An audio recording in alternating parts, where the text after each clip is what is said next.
Okay, let's take a closer look at some of those results. This is the makeup of the Lok Sabha, India's lower house of parliament. A party needs 272 seats to cross the majority mark.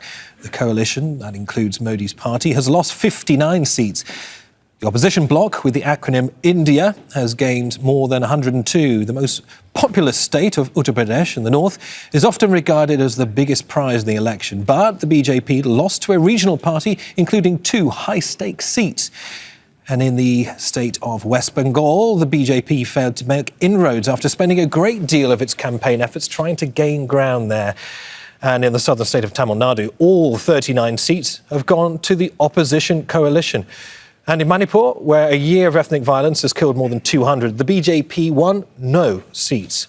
Siddharth Vardarajan is founder and editor at The Wire. He joins us from New Delhi. Many thanks for your time. So the BJP may have most votes, but this is far from a done deal. What political calculations will Modi and his party be considering now, given Modi nailed his entire reputation on a landslide and simply didn't deliver?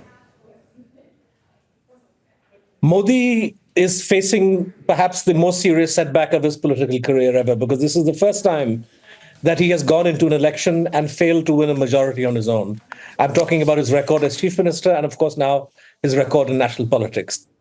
The fact is that the Bharatiya Janata Party lost as many as 63 seats compared to its performance in 2019. So the fact that he comes back in the form of a coalition with certain allies who are notoriously unstable, I think is a political and a moral defeat for Mr. Modi. It's a different matter that he is not a politician used to, learning proper lessons from this kind of a verdict, nor is the Bharatiya Janata Party a normal party because it's completely beholden to him. But essentially, he will be looking to carry on as usual, as though nothing has changed. But the fact is that the terrain has shifted and India today has a strong and viable opposition. And the public at large has, in a way, demonstrated that it disagrees with and opposes many of his policies. Carrying on as usual may be a challenge, given the BJP will need political allies to govern. Might those parties be ready to flex some muscle to get more out of the BJP? After all, at least one of those partners, Nitish Kumar of the Bihar-based JDU party, has switched sides before. Yes, undoubtedly. I think that these are difficult partners for the BJP to manage. And, clearly the next 5 years, if Mr. Modi lasts that long in the third term with these kinds of allies, will be very difficult. I think that the BJP, is going to have its back to the wall with these sorts of partners. And let's not forget that parties which have allied with the BJP have also kind of realize that there is a political price to pay for that, because invariably the Bharatiya Janata Party has undermined them by creating factions, by dividing them. So I think that there are very, very good reasons for assuming that this kind of a coalition arrangement will not be stable and will not work to Mr. Modi's advantage, no matter what he may be believing today. What political calculations do you think the opposition alliance and its largest party, Congress, will be thinking about now?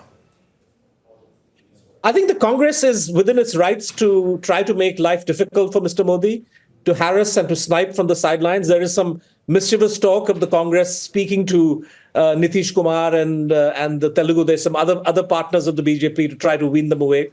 I think that's perhaps an unviable and unwise course of action. But I think to the extent to which it unsettles the BJP, that's something which they are likely to pursue. But I think more importantly, you are going to see a much more spirited challenge to the economic and the political/cultural agenda of Mr. Modi. So his whole sort of attempt to steamroll, to push India in the direction of Hindu nationalism and to further the interests of India's biggest corporates, biggest companies at the expense of the living conditions of the masses. I think this is going to come under a serious challenge. The opposition is going to be likely to be very, very vigilant in pushing the government on the rope on this, onto the ropes on this. Now, he is, of course, Modi, that is, the most successful politician post-independence India. Nevertheless, given these results, do you think he would be prepared to quit while he's still, on paper at least, ahead? He famously gave an interview and he has used this phrase in rallies that he's a fakir, he's a mendicant who is quite happy to to get up and go with just a satchel containing all his belongings. But the reality is that this is a man intensely egotistical, megalomaniacal. He's created a cult of personality over the last 10 years. This is not a man who is going to walk away into the sunset or into the mountains. He will cling to power. He will do all that he can to ensure that he prolongs his rule. And I wouldn't put it past him and his lieutenants to try to weaken the opposition through, using criminal cases, money power, which is the tactic that they've used in the past. So I think there's plenty of fight still left in Mr. Modi. What's changed, I think, is that having seen his lack of electoral support and popular support, it's quite possible that India's judiciary and India's bureaucracy, which have been sort of happy to go along with Mr. Modi's agenda, will probably be less than willing partners this time around. So still fight in Mr. Modi, but this is very much turning into something of a political plot twist. Siddharth Vardarajan, founder and editor at The Wire. Many thanks for joining us. Thank you. Make sure to subscribe to our channel to get the latest news from Al Jazeera.